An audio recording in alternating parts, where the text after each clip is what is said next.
Last time, we taught a flashlight to speak, two signals, on and off, a short flash, a dot, a long flash, a dash, and with only those two, we could spell any word at all.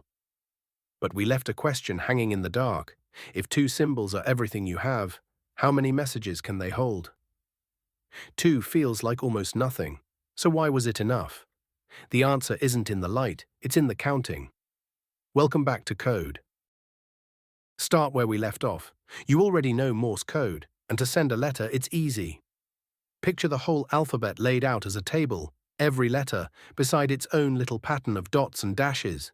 You want to send an R, find R, read off its code, dot, dash, dot, done.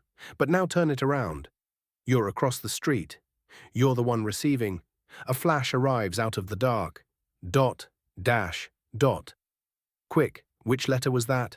Suddenly it's much harder. And here's exactly why. Your table runs the wrong way. It takes a letter and hands you a code. What you need now is the opposite. A code that hands you back a letter. So you're stuck scanning. A? No. B? No. C, D, E. Down the whole list, pattern by pattern, hoping to spot a match. There has to be a better way to organize this. Here's the real trouble. We sorted that table by the alphabet, A, B, C, and so on. But look hard at the dots and dashes themselves. There is nothing alphabetical about them. Nothing in a pattern says it belongs between Q and S. The order we picked simply doesn't fit the codes we're using. So let's throw the alphabet out, and instead sort by something the codes actually have. Their length. How many blinks long is each one? Start with the shortest possible. Codes made of a single signal. There are only two. One dot, that's E. One dash, that's T. That is the entire list. Now allow two signals. Dot dot, dot dash, dash dot, dash dash. 4 patterns and 4 letters. I, A, N, M. So watch what just happened. One blink gave us 2 letters. 2 blinks gave us 4. Keep that number in the corner of your eye. Let's push it further. 3 signals now. Every possible pattern of 3 dots and dashes. There are 8 of them. S, U, R, W, D, K, G, O. And 4 signals, 16. Line the counts up. 2, 4, 8, 16. That is not random. Every single step, the number doubles. And there is a reason, a beautifully simple one.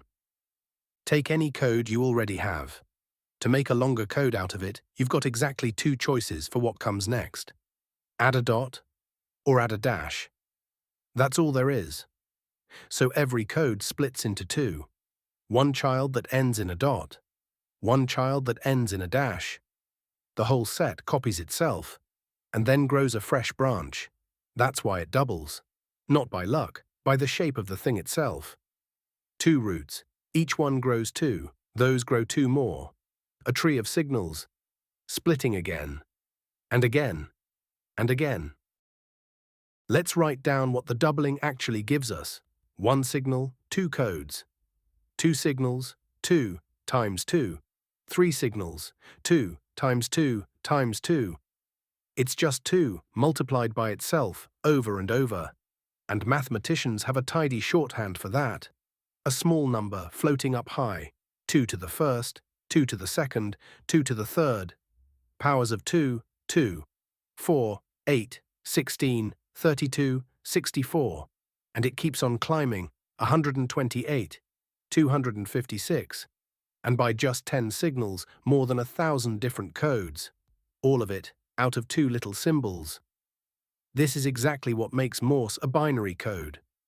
Binary meaning literally 2 by 2, built from precisely 2 things, like a coin that can only ever land one of 2 ways, heads or tails, and anything built from 2 is measured in powers of 2, every single time.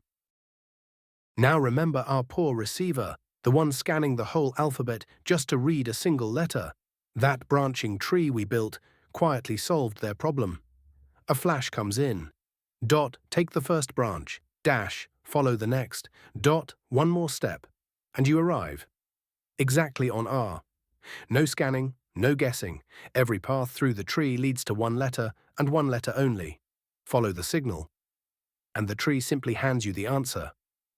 So step back and see what we really did tonight. We didn't build a gadget. We counted. We asked how many patterns 2 symbols could make, and out fell a whole alphabet and a rule that never breaks. Double at every step. Powers of 2.